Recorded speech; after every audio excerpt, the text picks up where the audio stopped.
and gentlemen, it gives me great pleasure to introduce the one, the two, the three, the four beautiful ladies of over 25.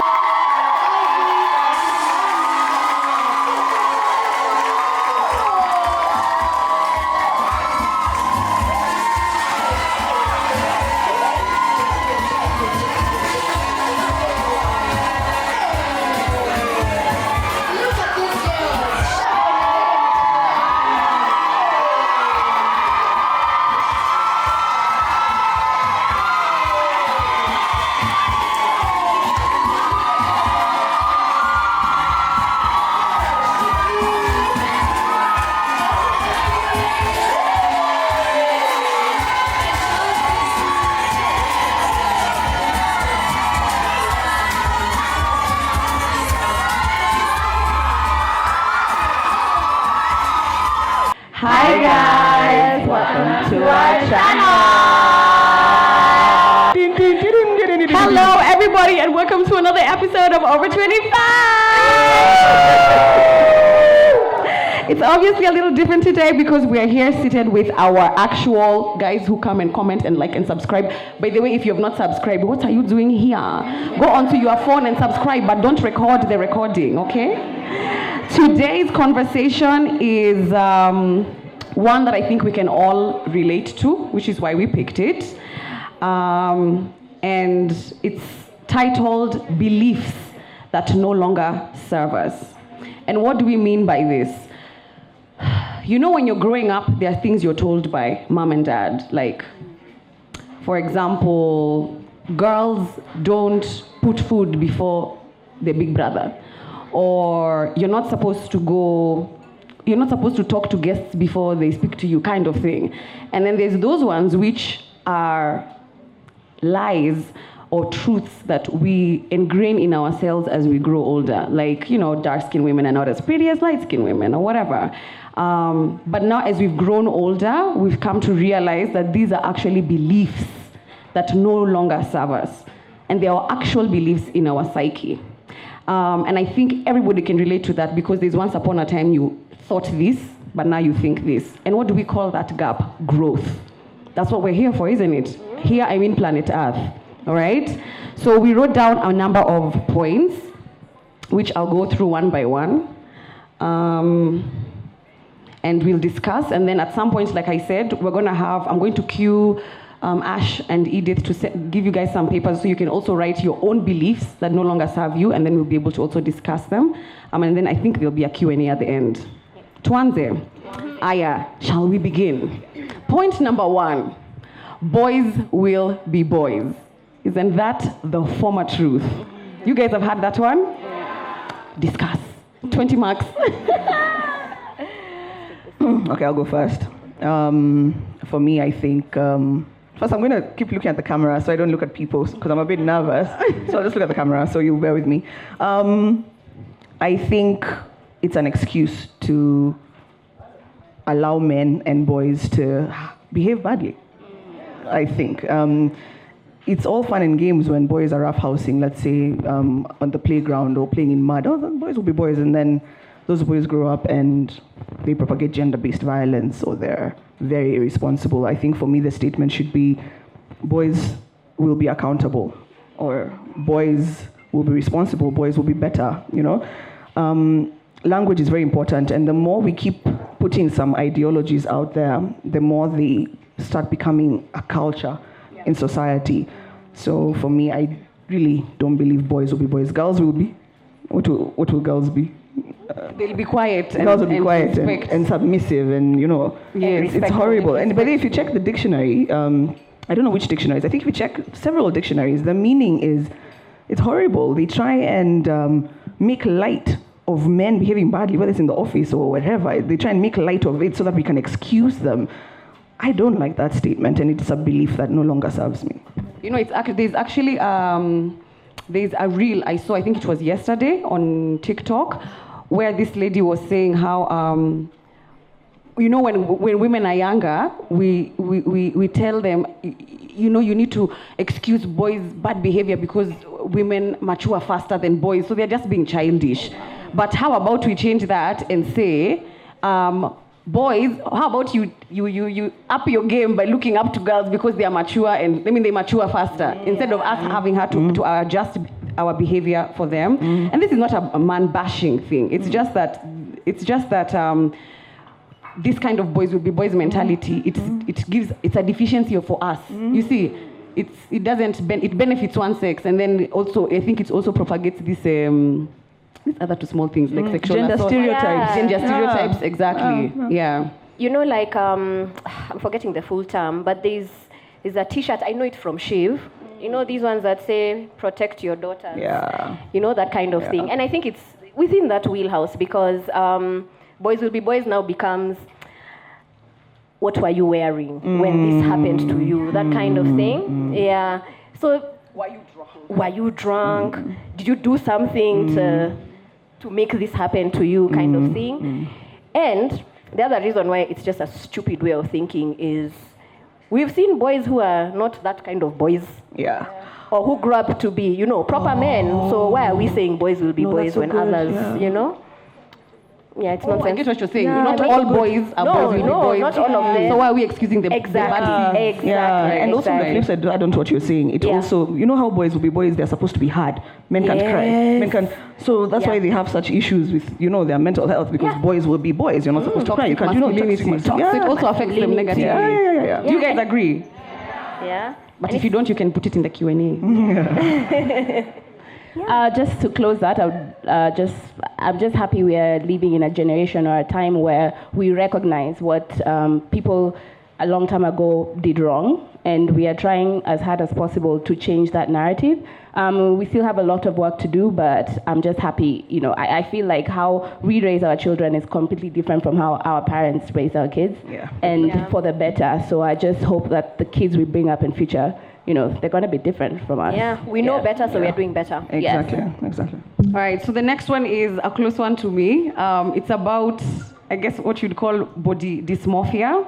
I'm a child of the 90s. I was born 88, so my formative years were in the 90s.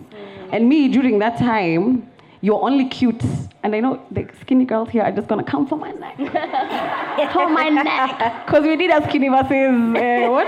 Yeah, and then all you guys are like, I am very disappointed in Julia for this. You guys, it's my truth. Imagine it's my truth.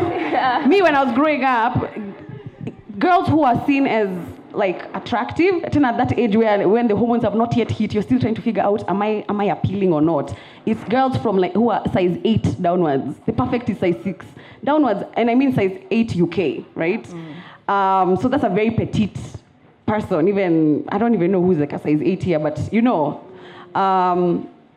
and then when kids are young, they're very, very, not all of them, but most of them are quite skinny. We all look malnourished. I looked hungry. So even when you look at your pictures, you're like, but I wasn't even that fat. But I guess in that time, that's what was happening. Something has happened over this past decade. I don't know if Kim Kardashian did it. I don't know if it's Nicki Minaj with, what was that song? Anaconda. Yeah. But after that, this era now, even, so yes, there's still that shape that everybody wants, that pear shape, which is fucking unreasonable, guys. Can we cuss?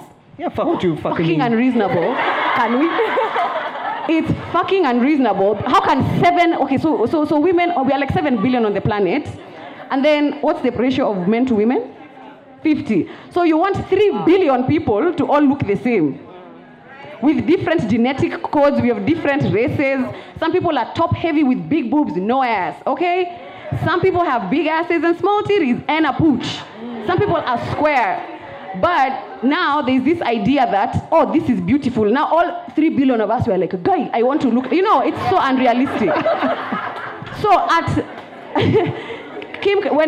this era of Kim Kardashian, I don't know what happened. But all of a sudden, even the big girls, like the size 16, size 20, it was okay to look like that. And by the way, shout out to Gen Z, because these kids behind us, I see them in the club with their crop tops. Yeah, and they look like how I used to look. Yeah. And I'm like, they're just there.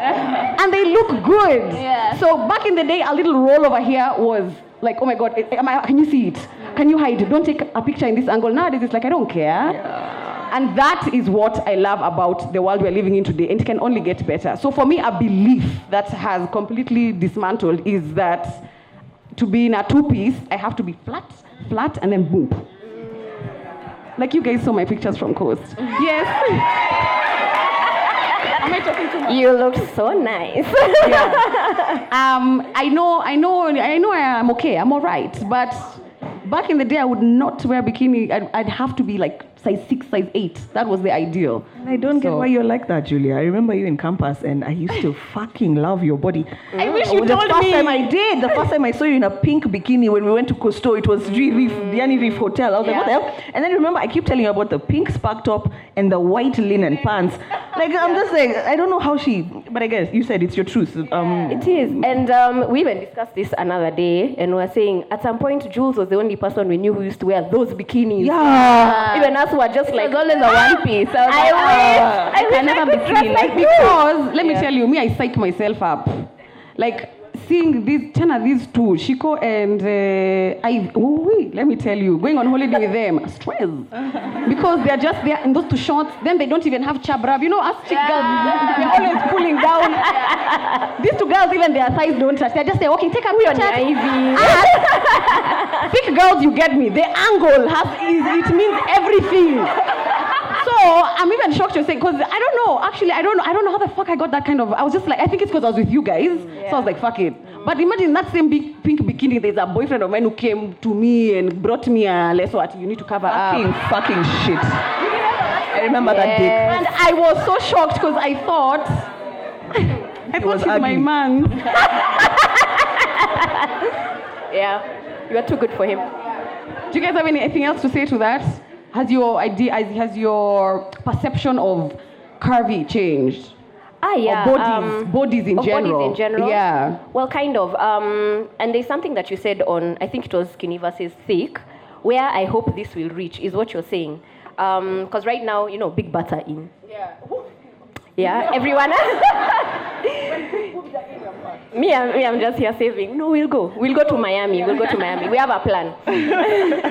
Where I hope it reaches is, it's not just, this is the season for big butts, this is the season for skinny girls, all those shapes that you're talking about. Yeah, I hope we can get there. Where all shapes are accepted. Good. Yes. In fact, me, what I like is seeing big girls in clothes that were designed for skinny girls, and they're holding it well. It gives me so much confidence. Wow, But then shout out to Yummy Mommy. She's no longer she's now Morogi. Morogi, when she went to Coast a week before me. The reason I was able to post those pictures is because I was like, Allah. That's a nimekuwa influence. Yeah. So I said, if Murugi can say that, and she said, yes, I'm accepting my body for what it is, what. And then somebody said some nasty stuff in the comment, and I was just like, that's not even the point. The point is she holds her own, and she made me feel confident to post that. So I said, if I post, then I'll make somebody else feel confident. Job done. Exactly. Yeah, for me, what I've noticed, I don't know if we have many mothers here, but as a mother to twins, one is skinnier than the other. Let me tell you, I catch feelings when one says, uni mzito, kuliko. I'm like, fuck you. Anakula chakula ya huyu. So I'm so particular about how you speak to my children. Yeah. They have very different bodies. So that's what I'm saying. I think generally we need to be accepting. I get it. Sometimes thick girls, one of my babies might end up being thick. I don't know where she got that from. I don't know. And I'm very happy for her, but I'm so protective over her because of the extra comments she gets. Yeah. From people compared to her sister. It fucking breaks my heart, man. Yeah. Nancy? For me, I've mentioned this before, but growing up a triplet, we were 2 girls, 1 boy, and I was always the big one. So, of course, my mother not knowing better, she would, everyone would be like, I didn't have a mother like Ivy, of course they didn't know any better. So whenever someone would say, amemalizia wengine chakula, kwa tumbo, I mean, we would all laugh, right? But at the end of the day, can you imagine what that did to my self-esteem? And I actually believe that, I'm actually really happy right now, also with everything that's happening about, like, physical, taking care of your body in terms of what you're eating, going to the gym, etc. I feel like when I was growing up, there's that age 14 going from, like, you don't understand your body, you're eating so much, you're getting fat, your stretch marks are coming in, and you're like, what's happening? But your mother does not have the knowledge to tell you, my love, you're eating too much carbs. Perhaps you need to introduce more protein in your diet. You need to be eating veggies.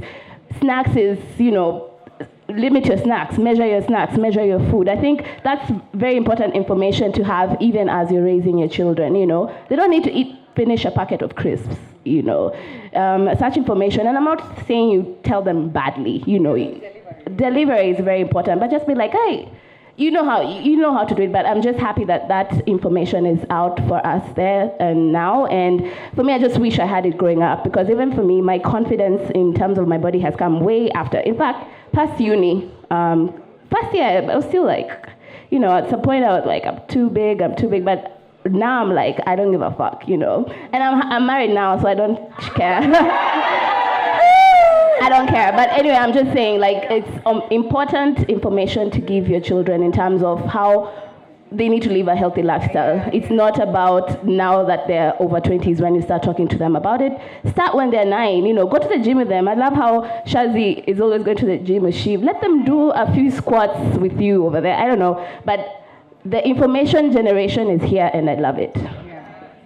Good stuff. Next one is that a belief that no longer serves you is that girls can't be assertive. Girls shouldn't make the first move. Yeah. And if they make the first move, they can't try again. Yet a man can come and do 5 times and you say, ananisumbua. He just... Discuss. I think I'll just start by saying, like, I became assertive because I wanted to be a rebel, My mom, growing up as a teenager, you always just want to do opposite what your mother says. And I will confidently say that most of my relationships, I've chased a man. Including your husband? Yes. Come on. Me too. Yeah. Come on. I mean, I personally, my personality, I go for what I want. If I see you there looking like a snack, I just need one shot, and I come, I'm like, hey, baby. How you doing?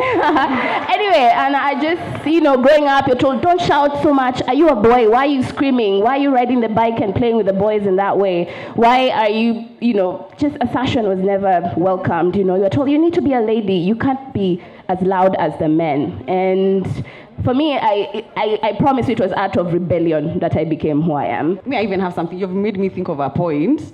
I used to be very loud as a child, and I was always being put back into a box. So I thought there was something wrong with my personality. And there's one day a neighbor of ours came and told my mom, Ati, hey, these kids, they were playing outside, and those days we could play till like 7, 8. It was not like nowadays how parents are so scared of their kids being outside. Yeah. And then Ati, this mama came to tell my mom how Ati, I was laughing so loudly, I was the loudest. From her house, she could hear that is Waidera. And then my mom is saying, you see, even the neighbors are saying. So me, I'm like, gosh. But yet, if there's a boy in the estate who is laughing, they say, hey, this one is so confident, he'll be a doctor, he'll be a lawyer. Boys will be boys. Mimi naambiwa, I would tone down. Me, I'm not toning down for nobody no more. I'm done. I do say, though, there's always room for improvement. Hi, one dear. There's always room for improvement in terms of your personality.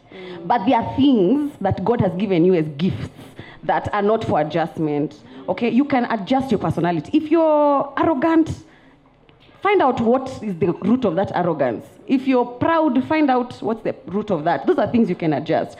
But having a bubbly personality, being friendly, having a big laugh, in fact, remove all that laugh from you. Even in high school, we are told, keep quiet. I think it fucked us up. Yeah. This noisemaker thing. Us used to be told we are laughing like prostitutes. Yeah. We used to be told you're laughing. Have you guys heard what Shiko has said? Yeah, the chemistry teacher. Shiko has just said, her chemistry teacher said that. There's once we were laughing at her, so she caught her feeling. We were laughing because her experiment backfired. She was telling us this. Like this. It's brick red. Okay? It's clear. It was clear. So we laughed. We were told, can you stop laughing like prostitutes? Yeah. I think it's that loud laugh. Can you imagine a man being told, you men who are here, have you been told you're laughing like prostitutes? Never ever. In fact, when you're loud, the more boisterous, it's praised. So what you're saying, they're confident. They're confident. Yeah. So I think that is a truth that no longer serves us. For me, the takeaway would be yourself, adjust where necessary. If somebody is giving you critique, only take it if it's valuable critique. What's this thing? Is it criticism? If it's criticism, it's that criticism. Some people come and tell you it's constructive, but motherfucker, it's not constructive. Yeah. The only way, to me anyways, okay, this is just my reasoning. If criticism is constructive, it's the criticism which it might still hurt, but you're like, hey, but anyway, here I'm seeing something. You know, somebody can come and critique your work of art and you're like, all right, I can do something about it here. If you're able to get above the pain. If you're not, you will just never know the difference between positive criticism and negative criticism. All right? Yeah. Babe, to add to that one, what you've said about criticism, there's something I learned the other day. I read it somewhere on social media, I'm not sure where, and it was saying, honesty does not have to be brutal. Yeah, I used to be so proud in saying I'm brutally honest, and then I saw honesty does not have to be brutal. You can be kind in your honesty as well, so I wanted to share that. Good point. I like that. I like that too. Y'all like that? Yeah. You guys are so cute. Oh my gosh. The next one is that, a truth that no longer serves us, that men are the breadwinners or should be the breadwinners. I know there's a lot of women here who still believe that, but that's because maybe that's all we have seen. Hey, this one has touched a nerve. Hey. You just want to be baby girl. Yeah. No, umesoma. Ivy, take it away. Oh my day. Mama Money Monday.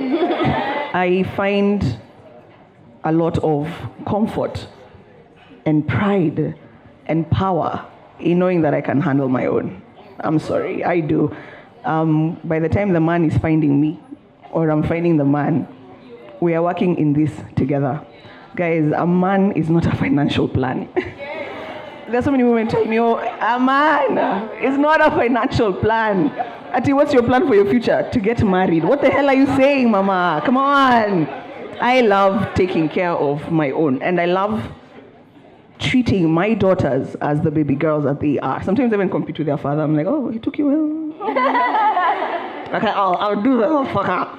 So I just find I feel so good knowing that I can handle my own shit. And I feel there's a lot of pressure for men as well, to be able to, provide, profess. I'm like, I get it. It's good for a man to want to. Maybe men here will be able to comment and tell us, is it so innate that if you're not able to provide for your woman, that it hurts your manhood? I don't know. But the way I'm going to raise my daughters is to know that they should be able to do it themselves. And yeah. Mimi ni kama Ivy. Everyone would love to just have, everything taken care of for them. And that's not bad, by the way. Yeah, and that's not bad. It's fine. However, I cannot bring myself to terms with the fact that I'm answerable to somebody. As a grown-up, I am answerable to somebody because they are the ones who give me money. Because that's what money does. Exactly, you give the power to somebody else. Even if it's done in a way that you're not literally asking for the money, in your mind, isi pesa yangu. Me, I don't want to be asked, you're going to do your hair again. I don't want to be asked that. I enjoy being a breadwinner.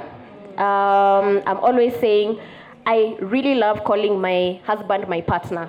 Because we are partners, yeah? We're equal partners, and again, I'm also a mother to girls, and I want them to grow up that way, because personally, that's how I grew up, and I'm not mad at it. But again, I still don't mind being done for nice things. Yeah. Exactly. And also to the guys, it's not easy for men. We just have to say that, yeah? And I think we've said this on over 25 hundreds of times, which is why I think the men, we are still together, right?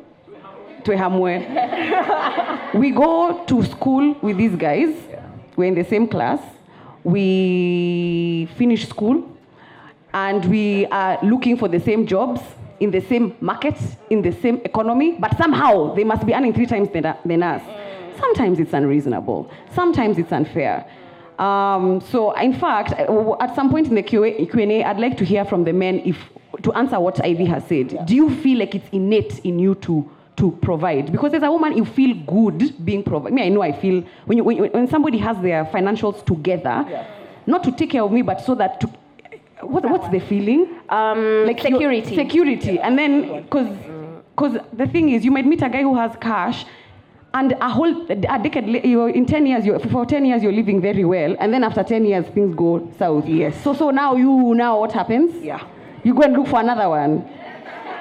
Things happen. Somebody can fall sick. He can get a stroke. Yeah. Or another family can appear. And you are saying, me and my house in Muthaiga, like, baby girl. I mean, it's good to have a partner who has money so you guys can do life together, but also have your own. Is what we're saying, right? And I want to shout out our friend here in the front, Kit Carrier, because I recently saw her posting. She had taken her daughter out for a nice time, so that her daughter can some also golden see. coffee. Come on. See Martin peke yake anaweza nini. Or she took her daughter out so she can see mommy can also pay for things. Mommy does for you nice things also. So even you can hold your own. I don't think a lot of us I don't know about you guys, but I don't think a lot of us grew up seeing mom paying for the big things. Mom would pay for maybe groceries, nini, but if it's family trip or school fees, that is the one who's writing the check. And you see, it does something to your psychology. But also, Jules, remember something I think we've also realized in our big age is that mom was actually handling a lot more than you thought. Oh my God. But ilikuwa tu chini ya maji. Oh my God. Yeah, I think us will be a bit more upfront about it. At least I will. I'm handling it. Yeah. The next point, that only office work is real work. Okay? So this is the system we've been brought into. You go to school, you finish high school, if there is money, you get an undergrad, and if not, whatever you do, it has to be in the office, writing emails. And you wake up and go to work at 8 o'clock and come back in the evening. That is the only real work there is. That for me was what I thought being a grown-up was, right? So I had a lot of conflict within myself because I've always wanted to be in media. And also I wanted to be a musician. I wanted to be an artist. I paint. I did my first painting 3 weeks ago in 7 years, because I have a bit of like art trauma. I don't know. I was unable to start painting again because I'm like, this reminds me of my 20s when I was so depressed because I was feeling like I was having so much conflict within where I was and who I am and where I want to be. And I'm like, okay, what's going on? And that has been completely turned 180 degrees because I'm seeing people, and not only office work, even doctors. Yeah, I think the doctors in the house, somebody in med school. Hey, what's up? We see you, girl. Hey, doctors wear fedoras. Nakwanga so posh nowadays. Wow. Yeah, you look good, by the way. I love the mustard and the hat. So, working is either working in an office or working in a hospital or working in a courtroom or flying a plane, that kind of stuff. And for me, that has changed 180 degrees. Especially because some of these careers, some of the lawyers and doctors in Kenya are really struggling financially because they're not being paid. So you have a doctor who's done all this masomo, but they don't have money in the bank. Yes, she's agreeing. And the other day I was actually comparing my income with a doctor friend of mine who I was in high school with. We were in primary school together, and we were talking, and I was like, guy, so office work is not the only work, because I'm not in the office and I'm able to make a living. I don't know what you guys think about that. Chico, Ivy, Lorna, any thoughts? I thought I'd be working in an office all my working life until very recently. But look at us. Mm-hmm. No one here on this panel works in an office, but we've all worked in offices. Me, for example, I don't think there was any other option aside from doing business in uni. And it wasn't by force, but you're kind of coaxed. You're kind of told, this is marketable. It would be nice if you got a job in a bank. I remember being told, if you get a job in a bank, you can get good rates on loans. So basically my life will be, I guess, fantastic or whatever. Yeah, but it no longer serves me. That culture was ingrained in me so much that I thought my dream was to be a CEO. Do you remember I used to tell you guys? Yes, all my the time. dream is to climb the corporate ladder and become an MD or a CEO of a company. And I'm like, right now in hindsight, I'm like, what the, I didn't want that. It was something that was pushed on me severally. And again, I want to just add a twist to this. We used to think office work is the only work, and we also used to think you have to die in the office to make a difference. Yeah. If you're sick, what do you mean die? If you're sick, asking for leave from your boss. You have to figure out, okay, who's going to do these assignments? What's going to happen? If you're told, be the first person in the office and leave last. Do you know what hard work is rewarded with? More work. It's not. You're punished for your hard work. So I'm just like, you don't have to die in an office. I always used to tell my colleagues and subordinates, if you died today, like if people were like, I'm sick but I'm coming, I'm like, what the hell are you doing? I would tell them, if you died today, we would mourn you, but next week your desk will be filled. Yes, I've been told the same as a young girl working in a corporate company, and I was those babes. Like I didn't want to be replaced, but I was told, imagine if you end up in hospital, even before you get your ward bed, you will have been replaced. Didn't I come collect you from the office once because you're having a panic? Was it an anxiety attack? And you had been having them. Yeah, but I didn't want to lose my job. You didn't want to lose your job. Yeah. And that's one of the worst reasons to stay in a toxic environment. I don't lose my job. I have children. How will I get another job? There's so many horrible reasons. So for me, all of those, it doesn't serve me anymore. That's what I'd say. Next one. Self-care must cost money. To take care of yourself, you have to have a pretty bank account. That is a belief that no longer serves us. Hey, okay, if you agree, just do this. Because I'm feeling like there's some energy in the room. I think even the term self-care is something that I've come to learn a lot from social media. But I know back in our day, my mom's form of self-care was buying herself a nice dress or taking us for dinner or stuff like that.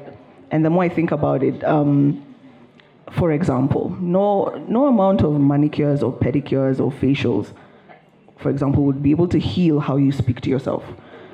So if you speak to yourself negatively,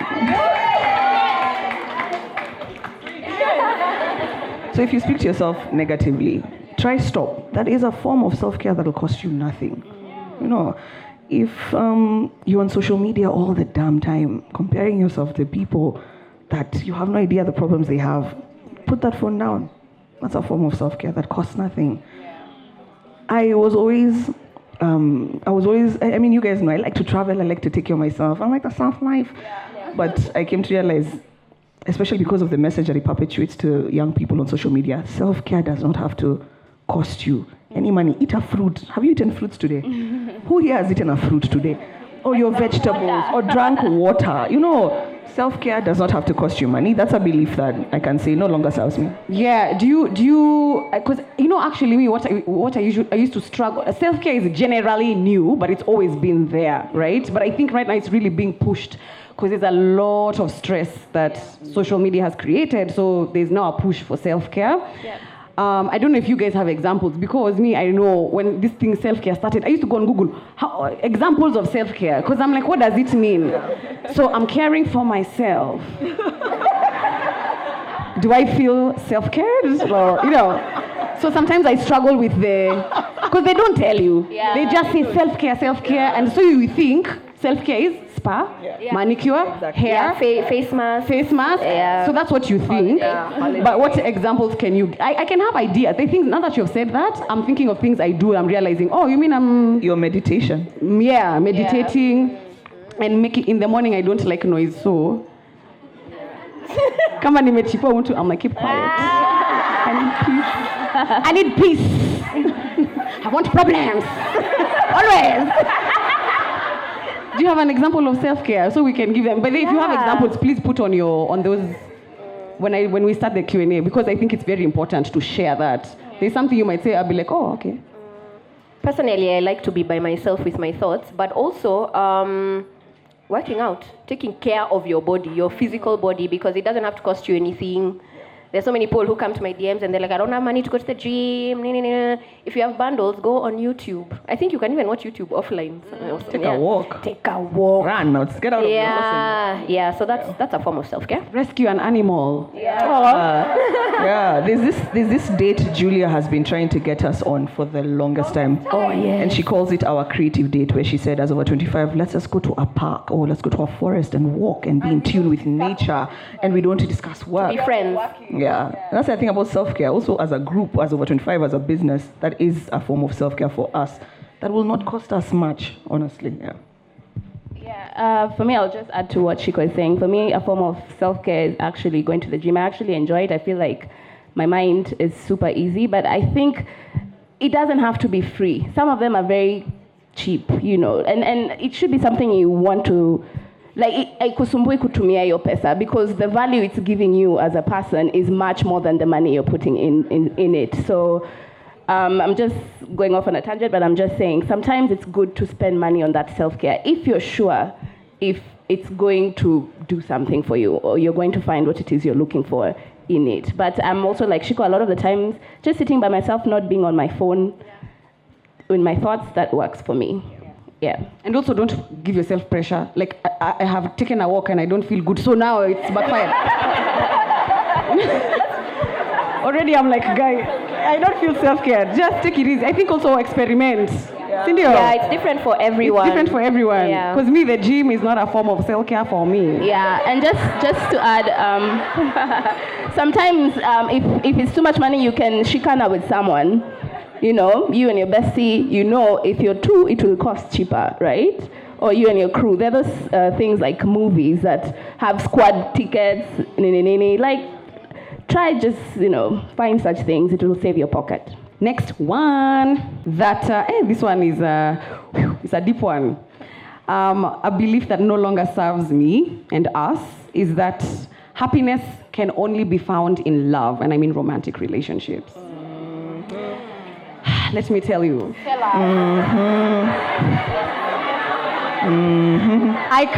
you guys, I don't know, sometimes, somebody told me, but then Julia, when you think we are how young? Because I'm like, I don't know if you guys remember, and people in the comments, I'm like, when you think we are kids, do you guys remember One Tree Hill? And then there was this era of teenage movies. She's All That, 10 Things I Hate About You. And they were all rom-coms, and it's all teenagers, and it's all, So me, as a young teenager, I thought, wow, I can't wait to grow up so I can be in love and be happy forever. And then I finished school, and I joined the Nairobi. Let me tell you, sis, the streets have shown me dust. I used to wonder, funny, why is this thing not working? And then, but those chicks who are they are all happy and married, you guys. How come? That's so true. How come? Let me tell you, my mid-20s, I was like, something is wrong with me. Because I was not able to get the kind of relationship I wanted. And for me, I was like, that is the solution to happiness. I promise you, and that was my truth. Who got 24, 25, 26. And then, I believe this is what God did, okay? God said, what we're going to do, Julia, is we'll still keep you single. So that you can learn that this is not it. Because you're going to put all this pressure on this individual to make you happy. And the day he makes you unhappy, your world will fall apart. So, you guys know I've been single for a long ass time, and it's not been easy. People ask me, is it easy? How do you do it? By the way, I'm sorry if I never respond to those DMs. How do you do it? Because I've not done it. I'm doing it. There's a week I'm like, shit, I need me a nigga, And then there's times I'm just like, there's no way I could have achieved this if I had somebody else, or, because I'd be putting my focus on the relationship. You get what I'm saying? So, first of all, I accepted that this is I cannot force a relationship. And then I can't even say what it was. When people say, what did you do? It's a myriad of experiences.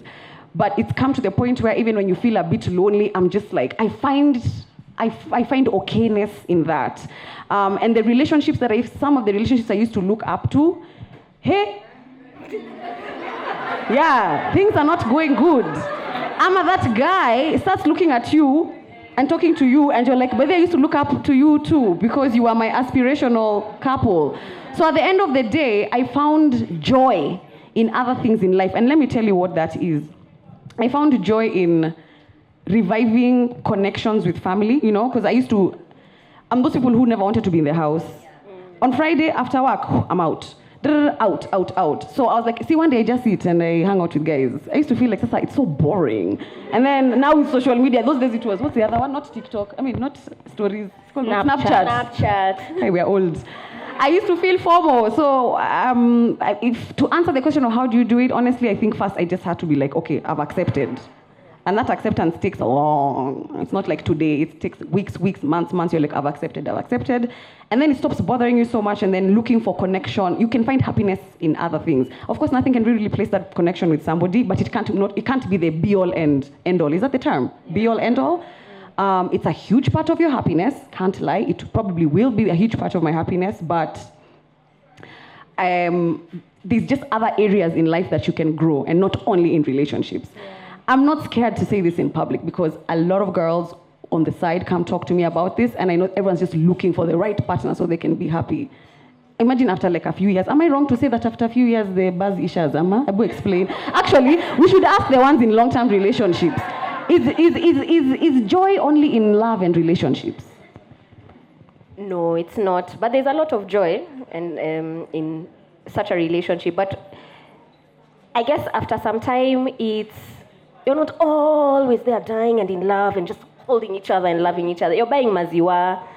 You're figuring out what's being made for dinner. Someone has to pay rent, all those things. So there are waves. There are times that you're all about each other, but not all the time. But to answer your question, no. Like for me, who is in a loving relationship, that is not my only source of joy. Yeah. Do you guys have anything else to add to that? Me, I don't like being told money can't buy happiness. Imagine it can. Yeah. I think it can. It can. That's all I have to add.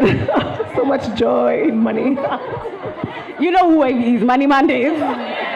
Yes, those are her flowers. I have a question. So is it, okay, it can buy happiness, yes, but it's like there are people who say there's true happiness and there's, the superficial one. So do you think money can buy both? Yes. Happiness is what you make it. I mean, and I can twist it back to you. Kwanza you. Mrs. Katabaki. Will you rather cry in a Mercedes Benz or laugh on a bicycle? I would cry in a Mercedes. Yeah. We'll just cry. This one is a bit funny. Beliefs that no longer serve us. Therapy is for mad people. And that only married people go for couples therapy. Expound, please. One of the first things that I wanted to study in uni was psychology. I don't know. First, I wanted to be a vet. Then I decided I want to do psychology. I think I thought, but at the time I thought it was, I thought a vet just deals with, the cute animals. So, you have to go to a shamba and put your hand in a cow. I didn't know. So obviously dropped that. I don't even go camping. Add that to my bucket list. Putting your hand in a cow. I mean, come on. You people. Listen, I don't even go camping, so I don't know why I thought I can do such a thing. Then I wanted to do psychology, but I was very politely told, Shiko, you want to work with mad people. So of course when I was told this, I was like, Shiko, do you really want to work with mad people? Yeah, so that's how I ended up doing business. So even for me, that's a belief that I think I kind of had, that therapy is for people who are a bit nuts. And but that I know has changed, better. obviously, yeah. Yes, that has changed. I've We're all in therapy, girl. Yeah. And by the way, let me tell you, Shiko, now that you've said that, out of all of us, I think you'd have made the best psychologist. Shiko is our Kofi Annan. Yeah. And what that means, when Julia and Ivy are having a tiff, and they are usually there, Shiko is the one who comes, guys, what's up, guys? We are sisters. Guys, that's how she talks. Guys, and then she listens. She'll be like, she doesn't look at you. The way you listen to me, Yeah. in spite of the fact that Ivy is your best friend, Yeah. I don't feel like it's... Okay. I feel like you hear me when or whatever. If it's Lorna, like she actually hears you. So I think actually maybe you should consider doing a little bit of psychology or something. My issue is, this our empathetic life. I'll go home and then I'll just be crying every day. I don't know if I can accommodate all of people's feelings to that extent. But maybe in school you'll be given tools. Maybe I'm sure there must be a way that you're I don't know. Do you have any psychologists here? Glory. Your PA. Wow. Do they give you tools to remove those things? Really? Like to handle, because if someone comes and tells me, I don't even know, but if someone comes and gives me a story, like it would... Shocks you. It would shock me because there's this guy that I talk to sometimes. He helps kids, and one of the kids passed away the other day, and I was just a fucking mess. Yeah. I was just like, what the hell is this? Maybe I should stop. Yeah. I think that's what you should run to. Isn't that funny? I used to work with Shiko in Tao. And this girl, we have come from lunch, and she's carrying a paper bag. So I used to think it's her takeaway. Do you know what she's carrying? Milk and bread for the street kids. She's there, and I was like, wow, what a good human. But they were not happy. They were not happy. They wanted money. I remember. These babes used to look at me badly. Me, I was trying to feed their children. Yeah. Kids are my soft spot. You're so sweet. So sweet. So is psychology, is therapy for mad people? No. Since I started therapy, sometimes I wonder, guy, people are walking around without going to therapy. I'm like, guy, how are guys surviving? It must be so tough for people.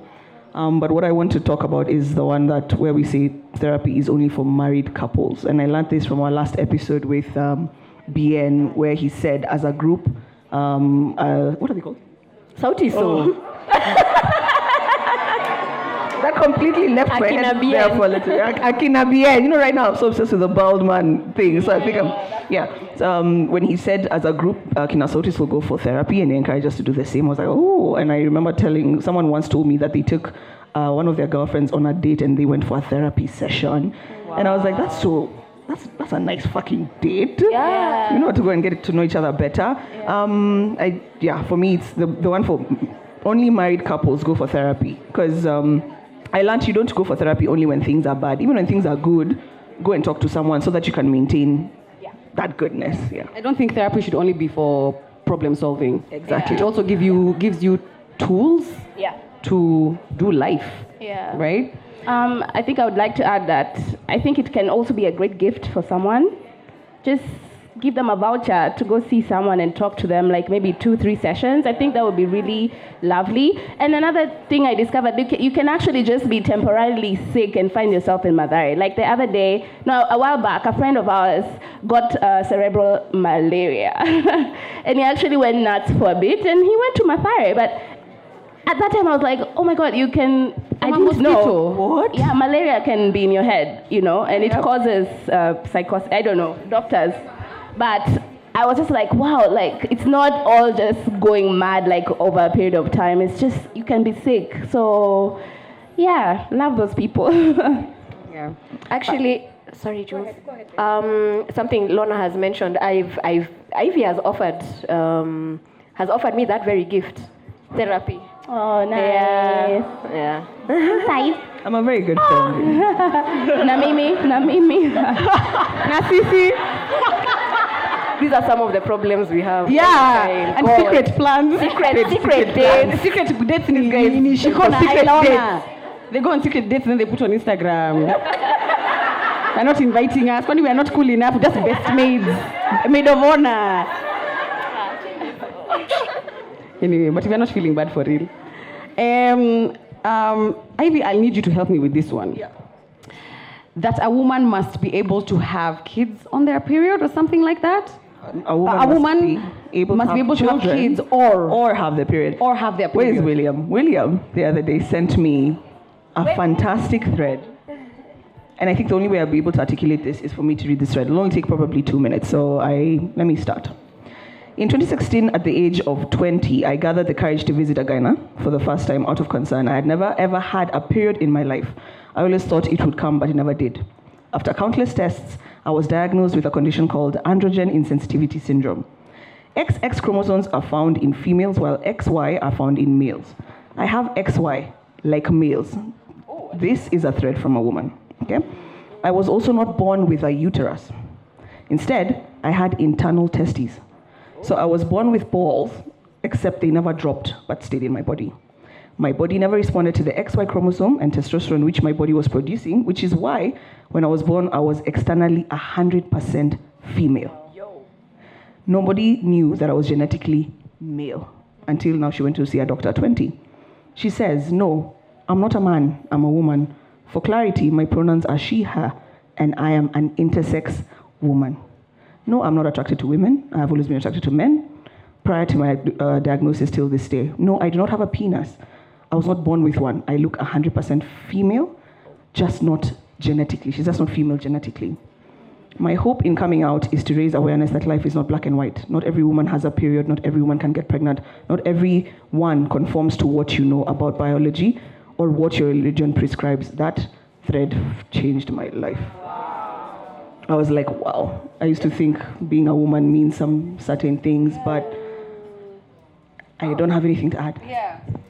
Good stuff. No, you've said genetically because, XX, XY.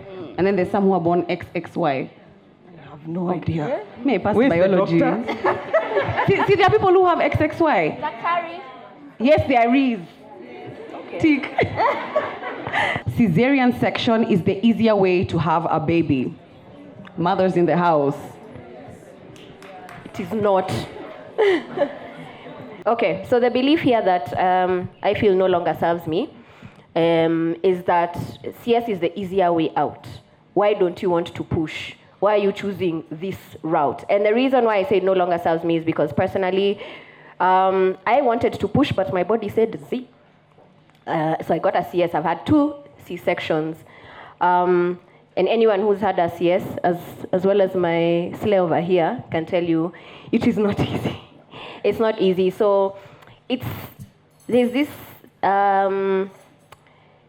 praise that's given to a woman who has given birth through her vagina, okay, versus the lady who has basically been butchered. You're butchered, small, a bit, yeah. So I'm here to say no, it is not the easier way out. If you choose to do it, imagine well and good. It's up to you. Like it's a choice, and some people end up there, not by choice, but we cannot be saying that there's a better way to give birth. The best way to give birth is the way that is safe for you and your baby. Yeah. Amen to that. And by not by choice, I'm sure maybe for those who don't understand, like for you, you were ready to push, but then they came and told you, oh, the heart rate my cervix refused to open the way it was supposed to. Exactly, So, do you guys have anything else to add to that? I think she's put it very well. Yeah, and I also hear CS ladies, the scar, it takes very long to heal. So it's painful to try breastfeed. You've come from hospital, you're trying to breastfeed, you're trying to walk around, nurse a baby, and your scar hasn't and you're healed. from surgery. Yeah. And then also, we know this from someone who's pushed and then had a CS. Yeah. The belly. Hey, the tumbo. The CS belly takes significantly longer. I think, the recovery is not, it's not nice. The next one is that dreadlocks are for Mongiki or thieves. That is a belief that no longer serves us. And that African hairstyles are not professional or beautiful. Being the one with dreadlocks here. I've had my dreads, I think, immediately after uni graduation, and I just remember my mom going nuts. She's like, how do you expect to find a job? So I'll be like, I'm not going to work anywhere where they won't accept my hair, and I never did, by the way. I just knew corporate wouldn't accept me, and that's not where I went looking for work. But, I mean, even now, Mongiki don't even have dreadlocks anymore, do they? Some of them don't. Like, they don't want to be known that they're Mongiki. And I just want to say that that's a belief that a lot of us don't go by nowadays. And there's power in songs like "You Are Not Your Hair." You know, I think nowadays there's more than that. But dreadlocks are beautiful. That's what I'd like to say. Even schools, I think there's a time that if you want your kids to have dreads, you have to have dread school money. Like, you need to take them to the expensive schools. Yeah. But the bougie schools are the ones that allow dreadlocks or even braids. Do you remember? Even braids, because that's we used to do lines. Yeah. Okay, so we're getting to another one that's a little bit steamy, y'all. Under 25s. Can you handle it? As long as you're over 18, though, yeah? Yeah. Okay, some sexy time, some sexy talk. A belief that no longer serves us, that porn sex is the best sex. Porn sex is the best sex. And what do you mean by that? That the first time you have intercourse with your person, or whenever you have intercourse with your person, it has to be like porno. As in, you have to do, hey, ha, hoo, ha. And you have to show the man how he has just done tricks. And you must look at him from this position. I'm kidding. But you know what I mean? Yeah. So our reference point for was the dick good is if it looked and sounded like porn. Yeah. And to me, I think that's because we didn't have positive sex education. The sex education we had and still have is you're in class and you're taught this is a coil, this is a patch, this is the contraceptive, and this is the genitalia of the man, and this is the genitalia of the woman, and now you must memorize that for the exam. That's how you learn about sex. And any other way you learn about sex is through your friends. You don't actually have somebody telling you. You don't have positive sex education, sex positivity. Yeah. And that has been my issue around sex, because sometimes sex is very dull, you guys. Yeah. It's not everyday hyperventilation. And as a matter of fact, I've never even experienced this thing of you come from a date at and the clothes are being removed. Please, if you ever experienced that, look for me. I want to ask you, what did you guys drink? From the door. From the door. Every time I've had sex, it's like, okay.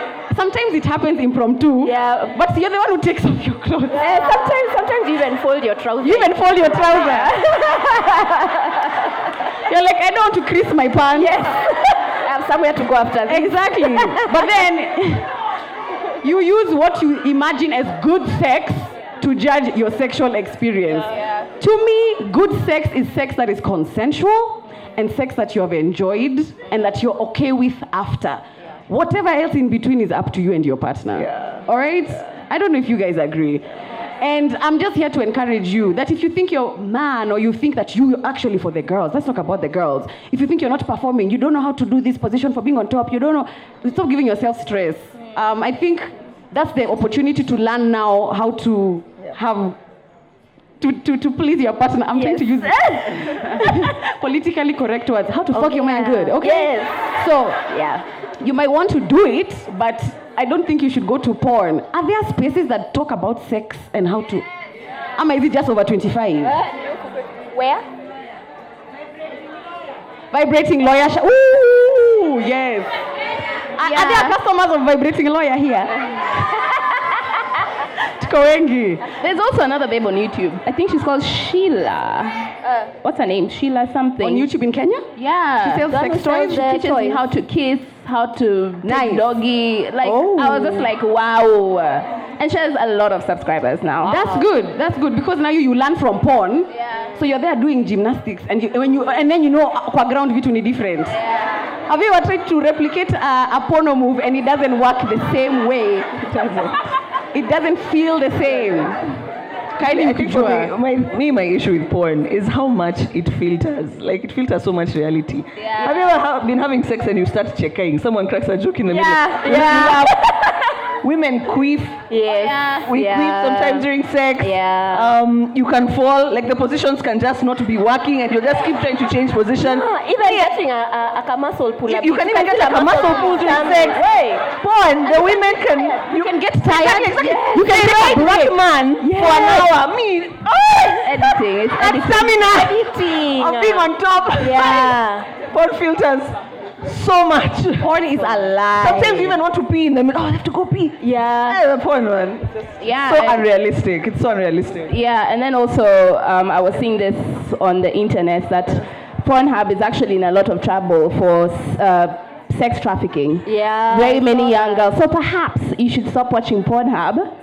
And this, I don't know, look somewhere else because Pornhub is dirty, it's nasty. That's how people are making money off little girls selling sex. So if you're aware like that, perhaps Pornhub is not where you need to be watching your pornography.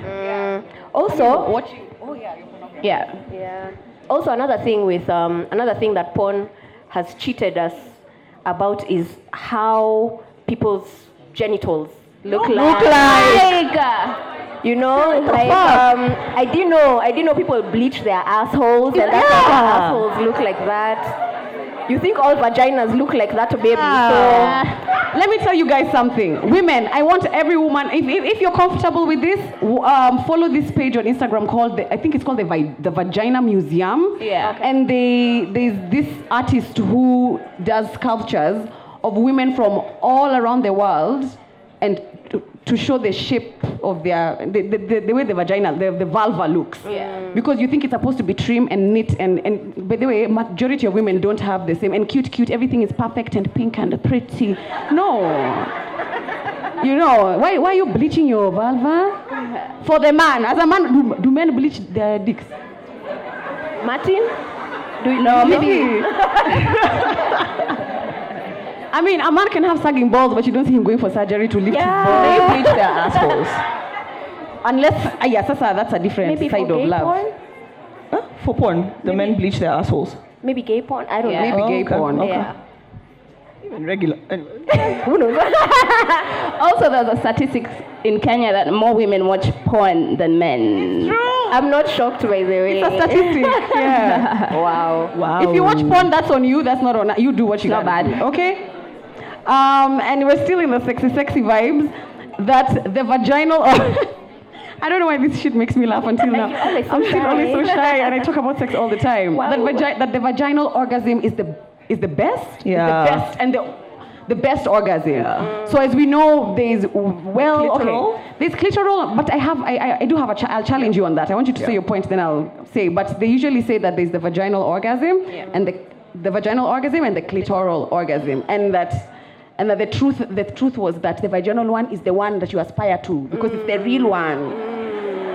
I just think it's so elusive that I'm like, is it, how many women Why must you want come that way? Not many. Not many at Yeah. all. So I'm just like, is it just something that we've been told so that we can, not work towards something that is just so unrealistic? I don't know. Exactly. Yet, To please the man. yet, I don't know. For example, head.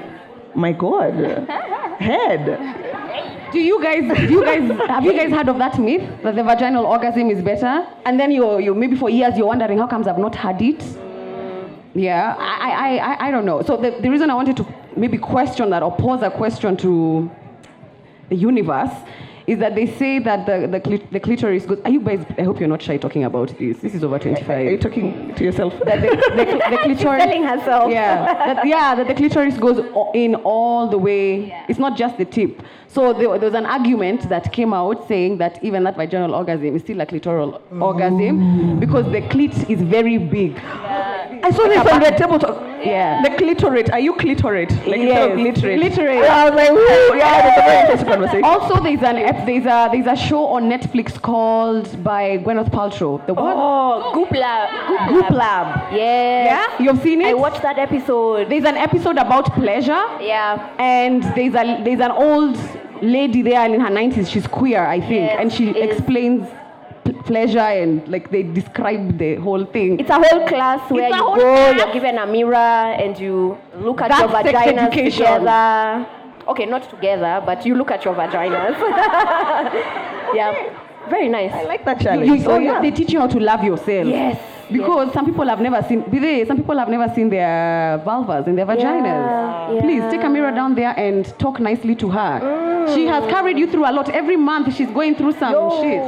Yeah. Well, it's not some shit. Even men need to know how different acquainted. whatever's look like. Yeah. Remember that social media person who posted a picture of a vulva looking a certain way, and he was shaming them. Lorna came for that person. She was like, clearly, you've not seen a lot of vaginas. Wow. For you to shame women like this, yeah. So the takeaway is, women, if you don't know this, not the same way your face does not look like this one and this one and that one and that one. Vulvas look different. They look different. Some are longer, some are shorter, some are trimmer, some are thick, some are asymmetrical. You have one side that's bigger than the other, just like boobies, okay? And it's perfectly normal. So love yourself, and if your partner gives you shade for that, either educate him or leave that nigga. Or woman, whatever your cup of tea. All right, so this is a strong belief that no longer serves us, especially us of, now we are over 30, but we are forever over 25, that women are there to sexually please men, especially during intimacy, that it's for the man. Yeah. I think, yes, no? What happened? I don't know. Yeah. I think this one also is from our whole porn conversation.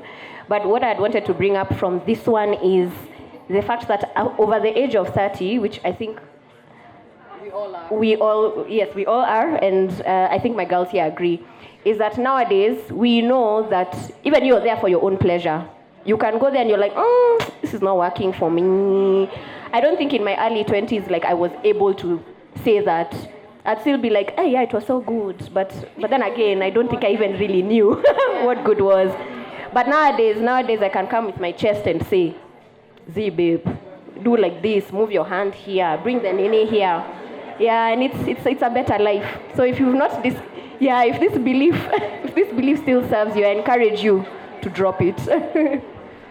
Yeah, I will just say you're responsible for your own orgasm. Someone says that here. Just remember that.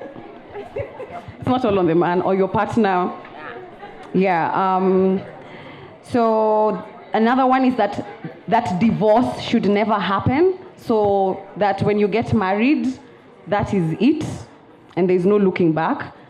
That is a belief that no longer serves one of us here. I think let me just take this one as someone who's recently gotten married in the church. Even the pastor, tells you, you should work very hard to make sure your marriage is working. And if it's not, go to God and pray. And, and I'm just like, come on, back to choose happiness. You cannot be with a man who is taking everything from you. So for that, I just think that is a belief. Like, I believe even our mothers have suffered, and a lot of our mothers have suffered under the arms of our fathers, or because they were told they can't divorce the man. I'm not, this is not from personal experience, it's just stories I've heard out there. The man has stepped out, he has another family, but you as a woman, you have to stay in that marriage and suffer in that marriage, even when new kids keep popping up and you're being told, hey, unaona baba nani ako na watoto wengine pale, you're still supposed to support your husband. That cannot be right. And sometimes I challenge religion in that way, because I'm like, how can God want you to be sad? How? Why is it in the Bible that you should? How? So for me, that doesn't make a lot of sense. And I will always say, if you're not happy and it cannot be fixed, you've gone for therapy, it's not working, then choose you. Simple. Choose yourself. A lot of women, and that is why I go back to baby girl issues. Like, your man leaves you have no money. Make your own money. Use that baby girl money to invest, so that if you need to run away or need to leave, you can leave and your kids are sorted. So the next one, a belief that no longer serves us. Ooh, this one is interesting. I don't know how we shall tackle it. That same-sex love isn't love. And the point there is love is love. So we came from an era where it was, but here is over 25. Over here on this stage, we are allies. Okay, we don't shame who you choose to love. 5 minutes, yeah. But that same-sex love is not love. It's just it's a phase or this or what. you're experimenting, or were you assaulted as a child? Is that why you are a gay? Is that a gay? Yeah. I have a relative who calls it You're a gay. You are gay. Yeah. Why are you gay? You are gay. Yeah. I think we're just not exposed. I mean, I know many people still believe this, but I think for us it's just that we were not exposed to same-sex love. But then now slowly as we've, grown up and whatever, we have these friends and we see them love each other and it's the same love, Yeah, don't shame people for loving each other. Just mind your business. business. And let them mind yours. Yeah, no one knows what you do in your own bedroom. Do you guys have anything to add to that? Because I think it's a point that sells itself. We only have 5 minutes left, and I don't want to keep guys here for long, so we can just do the meet and greet, yeah? So let me skim through these ones. That you must go to uni after high school, and you can't take a year off. And abroad, people finish, and they go for what? Sabbatical. A sabbatical. Sisi hakuna sabbatical. You go SAT, no, IAT, then you go driving school, and then you... Yeah. There is no time to think and figure out your career. Yeah. Yeah, definitely. That's something it was unheard of our days. In fact, they would be like, what's going on with you? Almost like you, hata unaweza pelekwa therapy. Like it was unheard of. But I feel like Gen Z is breaking that curse right now. Like I'm just, yeah, you guys are pretty dope. For us, you'd always you start thinking about my dad was, it impacts as a threat. I won't pay your school fees. You either go or you don't. And it's sad that a parent would, give such a threat to a child, but I think Gen Z can do it. You guys, it's like you're just living your life. It's awesome. Us guys could never do that, and it's beautiful to see you guys do it, and it's teaching us a lot of things about ourselves. Yeah, and also if you take a year off in the middle of your career and stop everything, I think we have a fear of pausing. Sometimes you need a pause. Yeah. Your fear of being left behind. There's an obsession to be always doing something. From the minute you wake up, you have to have task. In fact, that is the opposite of self-care. Yeah. If you really feel like you need a break and you have the resources to do it, I don't see why not. Yeah. You don't have to explain to people, so what's your next step? Yeah, I saw somewhere written, taking a pause or a break is not giving up. So resting is important. Resting is important. Yeah. Short clothes mean you are loose or inviting trouble. Let me tell you, sister. Let me tell you, my A lot of trouble is being invited here. And I think this one, I don't want us to go too much into details, but this one also, it's the same thing we've been talking about, women not owning their sexuality or not being allowed to own their sexuality. We've been told this is how you dress so that you don't invite trouble. This is how you present yourself so that you can be appealing to the man or to whatever, and I'm just like, this is bullshit. No, that's not how it is. Madam MC has said we're out of time, so we quickly go to the next one.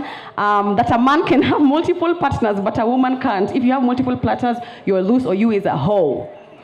I don't know. That's not truth to me anymore. Me, I'm usually just curious. If somebody has multiple partners, me, the first thing I go like, how do you do it? Yeah. How is your emotionally? Can you manage? And now, this our generation and the ones behind us, there is now consensual non-monogamy that's being introduced. Yeah. There is ethical non-monogamy that's being introduced. You guys are challenging this traditional thing of monogamy because you were not allowed to challenge such things. And yet, when a man cheats or when a woman cheats, we say, how can we fix it? Or even a man who has a sugar in the bar, the guys know and it's okay. Yeah. But if you're in an open or a triad or whatever, an open relationship, that's frowned upon. Yeah. Are you seeing some of these things? Question. That one is consensual. That one is consensual. As in all parties are aware. It's happening and they're all happy about it. Yeah. Question those things. And that children must be breastfed all the way through. That one for mothers. I'm sure we've talked about that on over 25. Yeah, nowadays there's a hashtag for fed is best, not breast is best. If you can breastfeed, you breastfeed, but you don't have to. Yeah. As long as your baby is fed. As long as your baby is fed. And the final one, that infertility is on the woman. It's only about the woman. That is a truth that has been debunked thoroughly.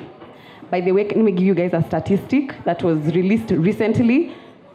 Men, don't be offended. 7 out of 10 men in Nairobi have low sperm count. I don't know what's in the water we're drinking. I don't know, people are doing too much shisha or what? But something is happening. And infertility is not only on the woman. Do you guys have anything to add of that so we can wrap it up? No, don't always feel like it's on you, basically, I guess. Yeah. Go to a doctor. Okay, good. So that brings us to the end of our episode. At this point, I'd probably be like, please make sure you give a thumbs up, leave a comment, subscribe. But you're here, so we are together. But I'm going to say it for those who are watching, because this video is going to go up on YouTube. If it's your first time here, which I'm sure it is, then please give this video a thumbs up. If you have something to add to this conversation, leave it in the comment section. Share with anyone who you think might find this conversation valuable. Thank you to the live audience that has been here with us. A round of applause for yourself. And I'm going to hand over to the MC because I think now we're going to the Q&A. I'm hoping we can do this in 10 minutes. Itakuwa half an hour. Half an hour? Okay.